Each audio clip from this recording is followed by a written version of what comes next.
Maybe it sounds to some people that the idea of using AI in conflict prediction or in predicting wars is far-fetched or is some kind of a dream.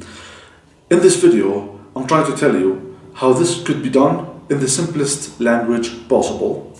And of course, this channel is all about what this company does, what BrainBridge does, and what I personally am passionate about when it comes to using AI in conflict prediction and conflict resolution in general.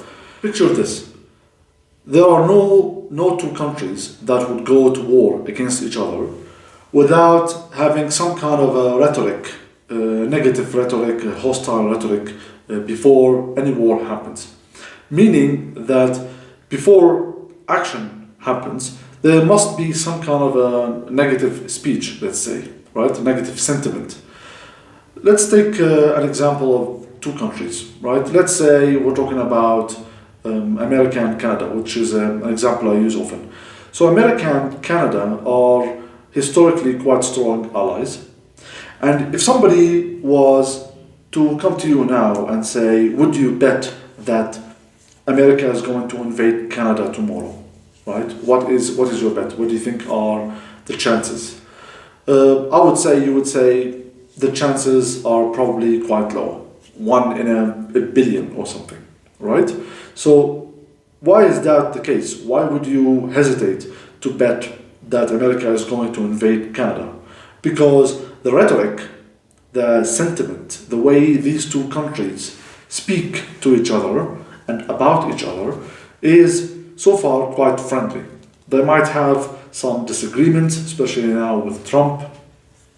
There may be some tariffs and stuff like that, but in general, the rhetoric, the speech, the way they view each other is quite friendly, and nobody in Washington D.C. is talking about invading Canada, and that's why you make the bet that America is not going to invade Canada anytime soon. Okay, so that's common sense. Now, imagine that Pete Hegseth, the Minister of War now in Washington D.C., let's say tomorrow he is talking about Canada and he is saying that Canada is a threat to America's national security. As an example, right? Tomorrow, officials in Washington D.C. are talking about Canada as a real threat, as a source of threat to their national security.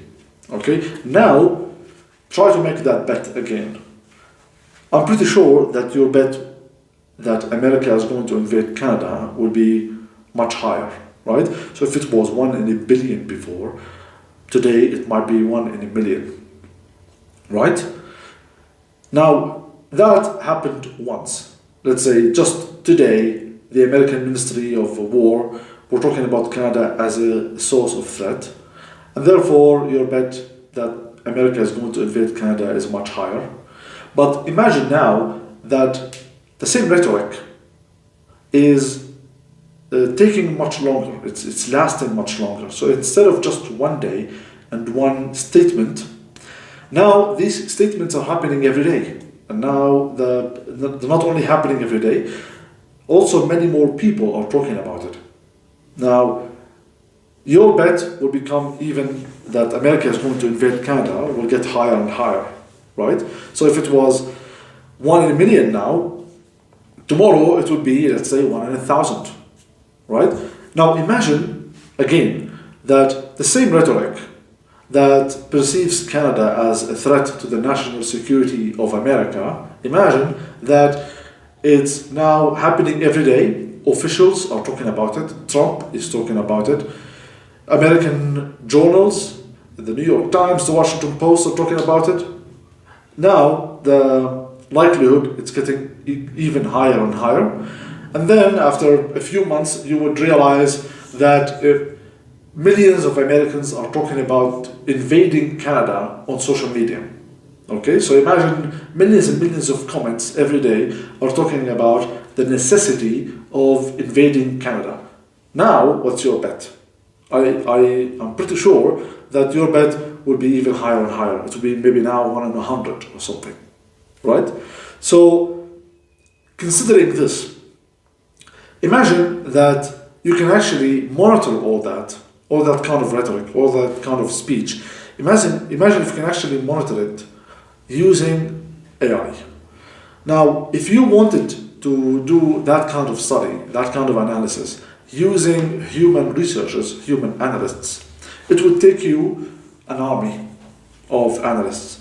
Imagine all the people you need who are going to read all the statements about Canada, analyze them, see how they're changing with time, how the rhetoric is changing, is it getting more or less threatening to Canada, right? More or less hostile? What are the main key points? Why is it that Canada now is being perceived as a threat to America? What are the key points exactly? How can this threat, this rhetoric, be mitigated? How can it be fixed diplomatically, right? If you want to actually do all that using human analysts, it would take you an army, maybe, I don't know, hundreds, maybe thousands of people to be able to do that. Now, all that theoretically can be done using technology. We are now at a stage where we can get all that data from social media, from the internet. We can get all that data, put it in a database, analyze it using machine learning. We have various technologies that can do that, but mainly we're talking topic modeling, sentiment analysis, knowledge graph. These are the three main technologies that I believe would be really crucial in predicting wars and predicting conflict, right? So imagine you can get thousands and thousands of, maybe millions of data points every day. You can analyze them. You can categorize the kind of information that we have, that you're getting every day. And you can also have some kind of a baseline, so you can see if the rhetoric towards Canada is getting more or less hostile with time, and if so, why. All that can be done with AI, with machine learning more specifically. And now with the ability to get all that data and be able to actually analyze all that data using, let's say, cloud compute. You don't have to use your laptop, so you can compute huge amounts of data on the cloud. So this is not really a problem. The only bottleneck that's left is actually funding. So if we can actually get funding to do a project like that, then it's pretty much doable, right? I believe 100% that this is something that we can do. The key here is that you need an expert. Okay, you need a subject matter expert who would run such analysis. It is maybe somewhat doable to just leave it to the algorithm, but this is the real power here. If we can lead this project using a few political scientists, people who know actually what to look for, how to interpret the results of the analysis, how to look for the proper data, how to recognize the best keywords that must be used in the research and when scraping the data. When you combine this power, the power of technology, of AI and machine learning, and the power of real human experts, if you put them together, I think we can come up with really powerful tools to predict attacks, predict wars anywhere in the world using the same framework. So this is basically the idea that I'm trying to promote with BrainBridge. Right now we have a project with Konrad Adenauer Stiftung where we are using these technologies to analyze the interactions and the reactions to the massacres that happened in the Syrian coast last March. So this is basically now we are doing the first major step towards developing world-class conflict prediction AI systems.